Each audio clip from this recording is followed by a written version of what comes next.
Radio صدائے حریت جموں کشمیر سے سنیے تازہ خبریں۔ امریکہ کی قائم مقام وزیر خارجہ برائے جنوبی اور وسطی ایشیا ایلسویز نے بھارتی حکومت سے مقبوضہ کشمیر میں سیاسی قیدیوں کو رہا کرنے اور مسلسل لاک ڈاؤن کو ختم کرنے کا روڈ میپ جاری کرنے کا مطالبہ کیا ہے۔ یاد رہے کہ مقبوضہ وادی میں 5 اگست سے لاک ڈاؤن اور پابندیاں مسلسل جاری ہیں، دکانیں اور کاروباری مراکز بند ہیں اور شہروں کے علاوہ دیہاتوں میں بھی زندگی اجیرن بن چکی ہے۔ بھارت نے کشمیریوں پر ایک اور شب خون مارتے ہوئے ہیومن رائٹس اور رائٹ ٹو انفارمیشن سمیت 7 کمیشن بند کر دیے ہیں۔ اب شہری اپنے حقوق کے لیے کہیں بھی شکایت نہیں کر سکیں گے۔ مقبوضہ کشمیر میں آج لوگوں کو نماز جمعہ کے بعد بھارت مخالف مظاہرے کرنے سے روکنے کے لیے پابندیاں سخت کر دی گئی ہیں۔ مقبوضہ کشمیر کے معروف اسکالر ڈاکٹر سید عبدالرحمان گیلانی دل کا دورہ پڑنے کی وجہ سے گزشتہ روز دہلی میں انتقال کر گئے۔ ڈاکٹر عبدالرحمان گیلانی نے تحریک آزادی کشمیر کے حوالے سے نمایاں خدمات سر انجام دی، جن کی پاداش میں انہیں بھارتی حکومت نے کئی مرتبہ جھوٹے مقدمات میں گرفتار کیا۔ مقبوضہ کشمیر میں نامعلوم مسلح افراد نے ضلع شوپیاں میں 2 ٹرک ڈرائیوروں کو قتل کرنے کے بعد ٹرکوں کو آگ لگا دی۔ سری نگر کے بٹامالو علاقے میں کم از کم 6 دکانیں جل کر راکھ ہو گئی ہیں۔ آگ لگنے کی وجوہات تاحال معلوم نہیں ہو سکی۔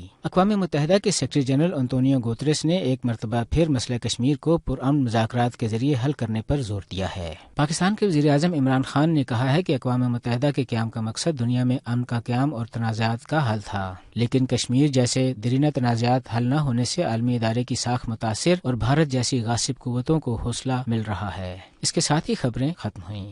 کشمیری عوام پر ہر طرح کی قدغنیں عائد ہیں۔ بندوق کے زور پر مودی ٹولہ نے آج کشمیری عوام کو ہر طرح کے حقوق سے محروم کر رکھا ہے۔ انسانی حقوق کی عالمی تنظیمیں اور بین الاقوامی میڈیا مقبوضہ ریاست کی ابتر حالت زار کا نقشہ پیش کر رہا ہے، لیکن بھارتی میڈیا مقبوضہ کشمیر میں سب اچھا ہونے کا راگ الاپ رہا ہے۔ اس حوالے سے ایک کشمیری نوجوان کا کہنا ہے، گیٹ کے باہر رہتی تھی کہ آپ کو باہر نہیں جانا، اتنی سیکورٹی فورسز تھی۔ میرے گھر کے سامنے بھی مطلب ہر گیٹ پہ 2 3 آرمی مین، پولیس مین اور باقی سپاہی۔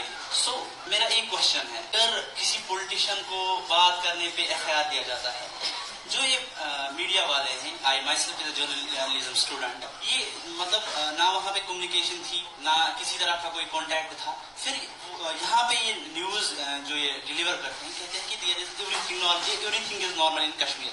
کیا ان کے خلاف کوئی ایف آئی آر نہیں ہونا چاہیے؟ کیا مطلب ہندوستان میں جو یہ میڈیا فریڈم ہے، کیا یہ مطلب کچھ ہی لوگوں کے لیے ہے؟